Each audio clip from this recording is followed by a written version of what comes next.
This is liquid comfrey. Now, it's a really, really useful liquid feed that can be put on food plants, particularly potatoes and tomatoes. Comfrey as a plant has very, very deep roots. They go right down into the soil and they draw up trace elements and micronutrients that aren't normally available to our shallow-rooted plants. It's really high in potassium. So potassium is particularly useful for potatoes and tomatoes. It helps to protect them against disease, and also it protects them from the effects of drought. Tests have shown that homemade liquid comfrey has twice the amount of potassium as a commercial tomato fertilizer. We're going to make a dilute comfrey tea like this, and we're going to make a comfrey tea that is a concentrate that can then be diluted later on. First of all though, we need to go and get some comfrey. Comfrey grows incredibly well. In fact, it grows so well you want to think quite carefully about where you put it in your garden, because once it's in there, it's pretty much there for keeps. So choose an out of the way corner, somewhere where it can grow rampantly without being a problem for you or for your neighbours. Preferably somewhere that's shady with slightly damp soil. You've got two choices when it comes to growing comfrey. You can buy comfrey seedlings like this from a garden centre, or you can get a cutting. This is just a piece of a larger plant that I got from one of my neighbours. You could break off any of these pieces of root though and put it in the ground, and the comfrey would very likely grow back. Now, the comfrey that we buy these days at garden centres is something called Bocking 14, which is a sterile variety. That means that although it may flower, it won't set seed and it won't find its way everywhere through your garden. It's so vigorous that you can actually cut it at least 4 or 5 times between spring and autumn.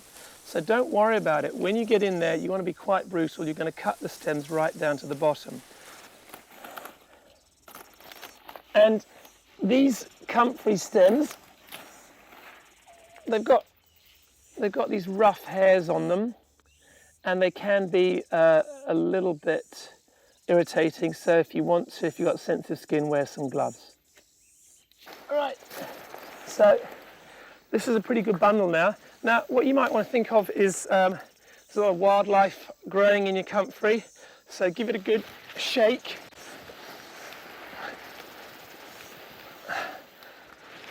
Hopefully that means you leave behind most of the wildlife, and off we go to make tea. Okie dokie, there's our comfrey. So you want to put your comfrey into a container that hopefully has a lid. Liquid comfrey absolutely stinks to high heaven, so try and put it somewhere not too close to the house or your neighbours. The comfrey should kind of 3/4 fill the drum or the bin, and next we just need to fill it right up with water and put the lid on it. Okay.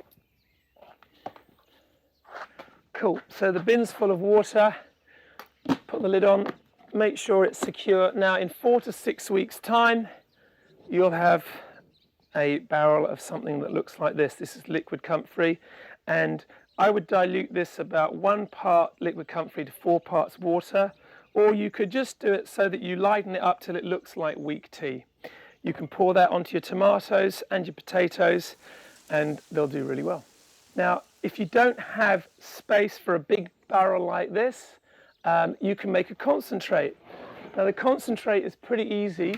All you need is a much smaller bucket, and you need your comfrey. Okay, so to make a concentrate, you need to pack your comfrey really tightly into the container. We're not putting any water in at all. So this is just going to rot down over 3 to 5 weeks.